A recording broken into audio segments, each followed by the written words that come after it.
आप सब स्वागत है एक बार फिर से आप सभी का आपके अपने YouTube channel knowledge for destination पर। तो गाइस बात करेंगे कच्चे कर्मचारी हरियाणा की आज की फटाफट खबरों को लेकर।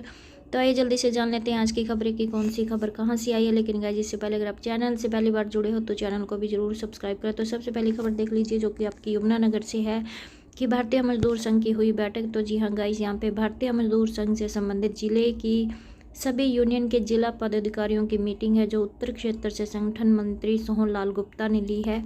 और मीटिंग में बताया गया है कि कौशल रोजगार के सभी कर्मचारियों को एक दिन का वेतन भारतीय मजदूर संघ को देना है और एक सूची कितने कर्मचारी किस विभाग में है और कितने कर्मचारी भारतीय मजदूर संघ के साथ जुड़े हैं तैयार करके प्रदेश को भेजनी है। उस सूची में कि कितने साथी 0 से 5 वर्ष से कम है उनकी सूची अलग से तैयार करनी है और जो 5 वर्ष से ज़्यादा है उनकी सूची है जो वो अलग से तैयार करनी है, ताकि जो भारतीय मजदूर संघ के साथ जुड़े हैं उनके हितों की रक्षा की जा सके। और जो अपना मासिक शुल्क नहीं देता भारतीय मजदूर संघ है जो उस कर्मचारी को अपना सदस्य नहीं मानती और जो एक दिन का वेतन यानी कि 500 रुपये भारतीय मजदूर संघ को देगा, उनकी सूची इस महीने के अंत तक तैयार करके प्रदेश को भेजनी है।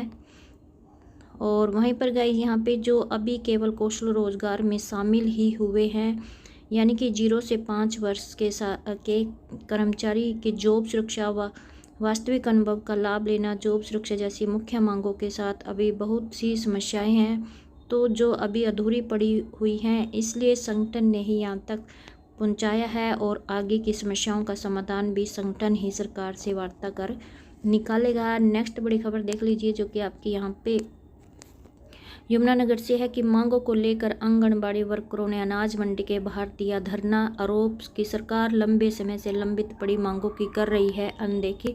तो जी हाँ गाइस, यहाँ पे मांगों को लेकर आंगनबाड़ी वर्करों ने शुक्रवार को अनाज मंडी गेट पर धरना दिया और आंगनबाड़ी वर्कर हेल्पर यूनियन के बैनर तले सभी जिला मुख्यालयों पर जिला स्तरीय धरना है जो दिया गया है, जिसको लेकर जिला प्रधान कमलेश देवी ने कहा कि सरकार मांगों की अनदेखी कर रही है जबकि सभी मांगे जायज़ और लंबे समय से लंबित पड़ी हुई हैं, जिसको लेकर आज इन्होंने यहाँ पे जिला सचिव मिथिलेश गुप्ता ने कहा कि आज तो केवल एक ही दिन का सांकेतिक धरना दिया है, किंतु यदि सरकार ने अब भी समस्याओं की ओर ध्यान न दिया तो हम लंबी लड़ाई लड़ने के लिए बाध्य होंगे। और धरने में यहाँ पे 500 से अधिक वर्कर और हेल्परों ने यहाँ पे हिस्सा है जो लिया।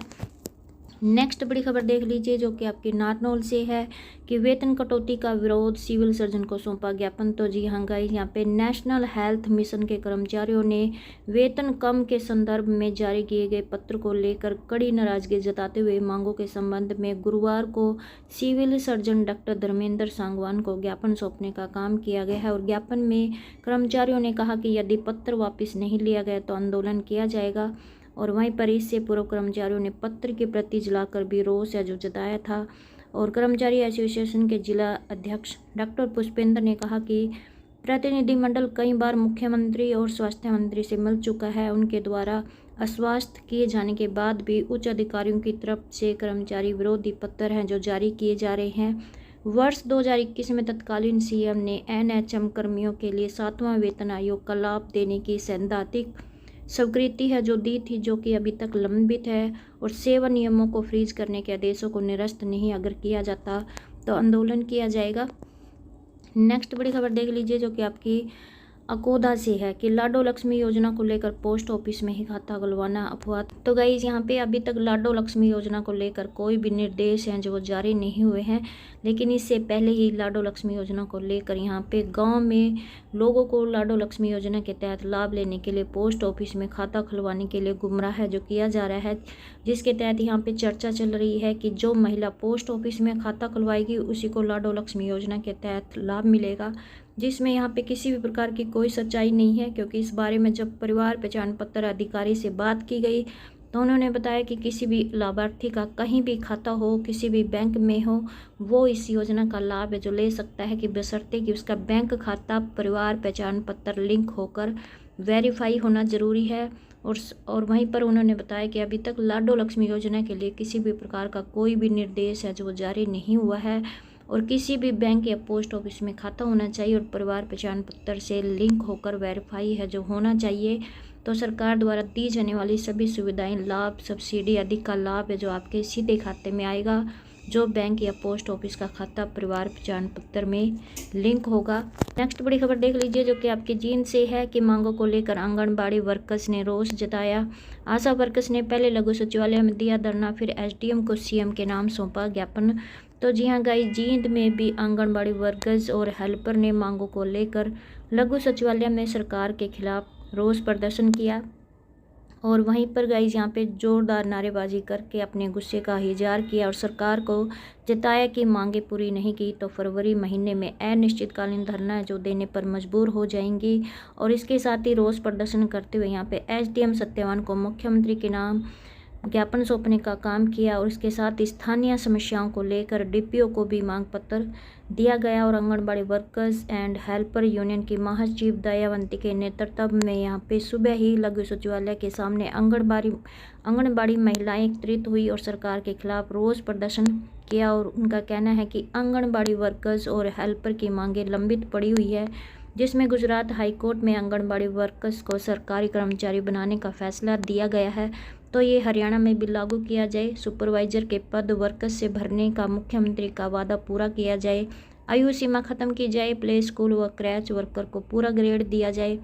प्रधानमंत्री द्वारा 2016 में घोषित 1500-700 की बढ़ोतरी की जाए, जो कि हरियाणा को छोड़कर पूरे देश में मिल रही है। कच्चे कर्मचारियों की तर्ज पर हमें भी पक्का किया जाए।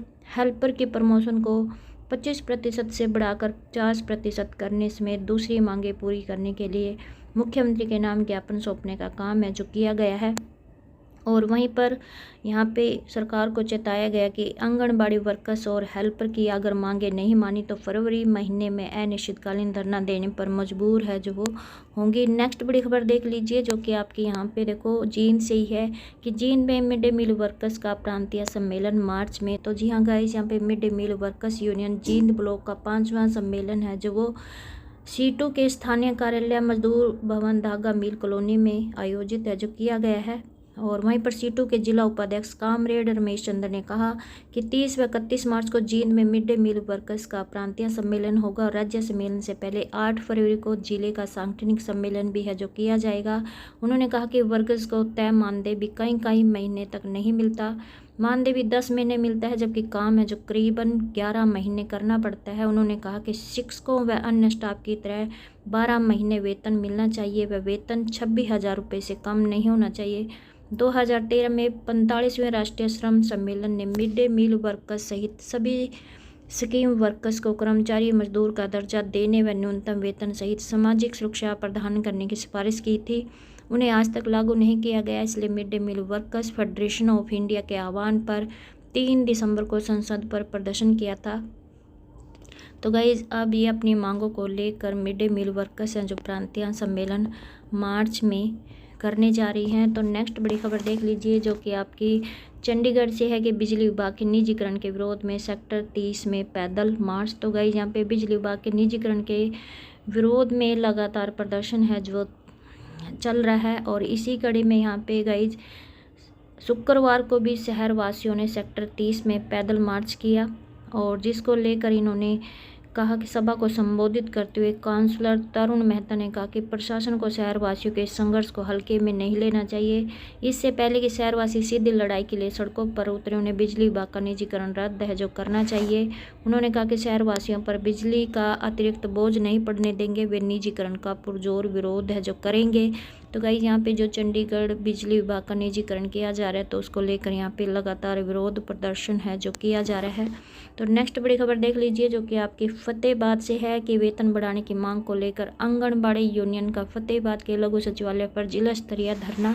तो जी हाँ गाइस, यहाँ पे फतेहाबाद में भी लघु सचिवालय पर आंगनबाड़ी वर्कर्स हेल्पर यूनियन के बैनर तले राज्य प्रधान कमलेश देवी की अध्यक्षता में रोष प्रदर्शन है जो किया गया है, जिसमें आंगनबाड़ी कार्यकर्ताओं की समस्याओं के बारे में विचार विमर्श किया गया है और धरने में वेतन बढ़ाने व अन्य मांगों के समर्थन में जिला स्तरीय रोष प्रदर्शन किया गया है। और वहीं पर आंगनबाड़ी यूनियन की ब्लॉक प्रधान मोनिका रानी ने बताया कि उन पर क्रैच का और प्ले स्कूल के कार्य का भार जबरदस्ती थोपा जा रहा है, जो कि बिल्कुल भी सहन है, जो नहीं किया जाएगा। और यदि सरकार आंगनबाड़ी केंद्र को क्रैच में बदलना ही चाहती है तो कार्यकर्ताओं को पूरा ग्रेड दिया जाए, नहीं तो सरकार ने कोई पॉलिसी ही बनाई है और ना ही सरकार ने जगह मुहैया कराई है। तो सारी जिम्मेदारी वर्कर्स के कंधे पर डाल दी है सरकार ने। प्ले स्कूल को कार्य भी धीरे धीरे एनजीओ के अंतर्गत कर दिया है, इसका भी वर्कर है जो पुरजोर विरोध करती है।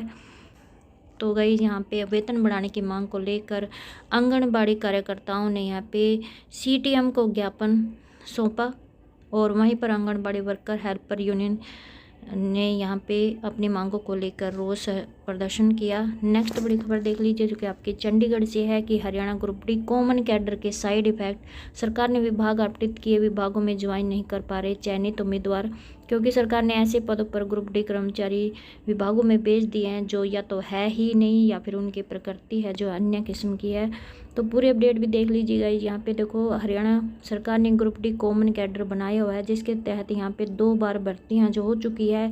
एक भर्ती 2019 में लगभग 18,000 पदों पर हुई थी, दूसरी भर्ती 2024 में लगभग 12,000 पदों पर हुई है। मगर कॉमन कैडर बनाए जाने से अब साइड इफेक्ट हैं जो आने शुरू हो गए हैं, क्योंकि अभी तक 2019 में नियुक्त ग्रुप डी के सरकारी विभागों में नियुक्त 18,000 कर्मचारियों को पदोन्नति नहीं मिली है और वहीं पर 2024 में नियुक्त कर्मचारियों को अब विभाग आवंटित किए गए हैं, मगर कुछ विभागों में पद रिक्त नहीं है या फिर उनकी कार्य प्रकृति है जो अलग है, इसलिए उन्हें ज्वाइन है जो नहीं कराया जा रहा है। ऐसे में कुछ उम्मीदवार अब दैनिक सवेरा से अपनी समस्या लेकर पहुँचे हैं और उन्होंने अपनी मदद की गुहार लगाई है। उनका कहना है कि कहीं पर पद रिक्त नहीं है और कहीं पर कार्य है जो दूसरा है। तो यहाँ पे देखो, रोडवेज डिपो फतेहाबाद की स्थिति, 2 नाम लौटाए। तो गाइस यहाँ पे इनका ये 2 कैंडिडेट यहाँ पे भेजे गए थे जो कॉमन कैडर के द्वारा उनको नियुक्ति है जो दी गई थी, जिसको लेकर यहाँ पे जब ये कार्यालय में गए तो यहाँ पे इनको कहा गया कि इस कार्यालय में सेवादार के 9 पद स्वीकृत हैं, जिसमें से यहाँ पे 5 पद स्थायी रूप से भरे हुए हैं और 4 पद अतिरिक्त है, जिस कारण आपके कार्यालय द्वारा भेजे गए कर्मचारियों में से इस कार्यालय में क्रम संख्या 1 से 4 तक सेवादारों को कार्य ग्रहण करवाया जा रहा है, लेकिन यहाँ पे 2 को वापिस है जो भेज दिया गया, क्योंकि इनके लिए पद हैं जो खाली ही नहीं थे।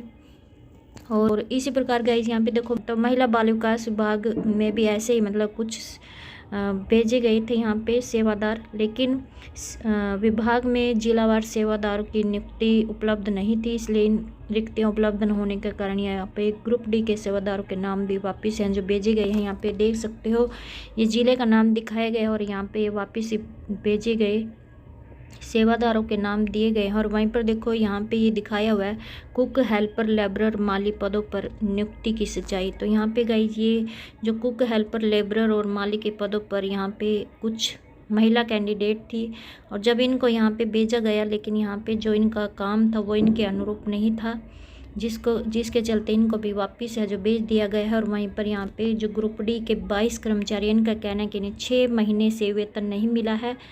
ग्रुप डी के 22 कर्मचारियों ने सीटीएम रोहतक के नाम पत्र लिखकर कहा कि हमारा चयन विज्ञापन संख्या 1/2023 के माध्यम से ग्रुप डी में हुआ है, लेकिन जुलाई से दिसंबर 2022 तक इन्हें वेतन नहीं मिला। ऐसे ही कुछ कर्मचारी हैं जिनको मार्च से जून तक वेतन है जो नहीं मिला। और वहीं पर ये आप देख सकते हो कि रोहतक पुलिस में भी वाटर कैरियर का पद खाली नहीं था, जिसके चलते यहाँ पे कैंडिडेट को वापस भेज दिया गया है।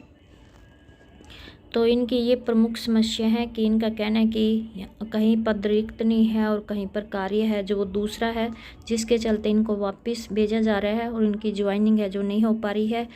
तो नेक्स्ट बड़ी खबर देख लीजिए, जो कि आपकी नारायणगढ़ से है कि 2 महीने डोर टू डोर कचरा कलेक्शन का टेंडर लगने की उम्मीद नहीं, शहर में लगे गंदगी के ढेर और 2 महीने में नहीं मिली नई टेंडर की परमिशन, डोर टू डोर के लगेंगे 2 टेंडर। तो गाइज यहाँ पे 14 दिसंबर को डोर टू डोर टेंडर खत्म हो गया था।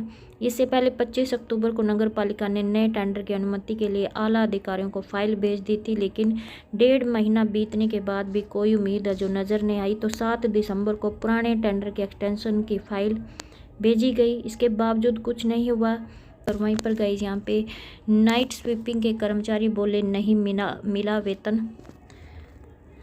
और वहीं पर गाइज यहाँ पे नाइट स्वीपिंग के कर्मचारी बोले नहीं मिला वेतन। तो डोर टू डोर का टेंडर खत्म होने के बाद नाइट स्वीपिंग के सफाई कर्मचारी सड़कों से कचरा उठाने का काम कर रहे हैं। उन्हें पिछले 2 महीने का पैसा नहीं मिला है। इसके अलावा डोर टू डोर के ठेकेदार के बिल क्लियर ना होने की वजह से वह भी अपने कर्मचारियों को 62 दिन का पैसा नहीं दे सका। फिलहाल शहरवासियों के साथ साथ सफाई कर्मचारी भी यहाँ पे परेशान हैं। तो नेक्स्ट बड़ी खबर देख लीजिए, जो कि आपके अम्बाला से है कि पक्का करने व वेतन बढ़ोतरी की मांग को लेकर आंगनबाड़ी वर्करों ने किया प्रदर्शन। तो जी हाँ गाइज, यहाँ पे सिटी में डीसी ऑफिस के बाहर आंगनबाड़ी वर्कर हेल्पर यूनियन ने विभिन्न मांगों को लेकर प्रदर्शन किया। और वहीं पर आंगनबाड़ी वर्करों ने मुख्यमंत्री के नाम नगराधीश पूजा कुमारी को ज्ञापन सौंपने का काम किया है। और आंगनबाड़ी वर्कर हेल्पर यूनियन की जिला प्रधान अनुपमा ने बताया कि सरकार सभी कच्चे कर्मचारियों को पक्का कर रही है, उसी तर्ज पर वर्कर और हेल्पर को भी पक्का किया जाए। और साथ ही योग्यता व अनुभव के आधार पर सुपरवाइजर के सभी पदों पर वर्कर को पदोन्नति किया जाए और इसमें किसी प्रकार की आयु सीमा नहीं होनी चाहिए। गुजरात हाईकोर्ट ने आंगनबाड़ी वर्करों को सरकारी कर्मचारी का दर्जा दिया है, उस फैसले को हरियाणा में भी लागू है जो किया जाए। साथ ही प्ले स्कूल व क्रेच वर्कर को पूरा ग्रेड दिया जाए। फोटो कैप्चर वाले काम में ओटीपी पर बैन लगाया जाए। साथ ही अनुपमा ने कहा कि सरकार की ओर से जो फ़ोन दिए गए हैं वो केवल दिखावा मात्र हैं। सरकार जो पैसे वर्कर को दे रही है फ़ोन में रिचार्ज करवाने के भी लायक नहीं है, इसलिए उनके वेतन में बढ़ोतरी है जो की जाए। तो इनकी प्रमुख मांगे हैं कि इनके वेतन में बढ़ोतरी की जाए और इन्हें पक्का कर्मचारी का दर्जा है जो दिया जाए, जिसको लेकर उन्होंने यहाँ पे ज्ञापन सौंपने का काम किया गया है नगराधीश को। तो ये थी आज की छोटी बड़ी अपडेट। आई होप आपको ये अपडेट अच्छी लगी। प्लीज़ चैनल को सब्सक्राइब और वीडियो को लाइक कमेंट शेयर करना न भूलें। धन्यवाद।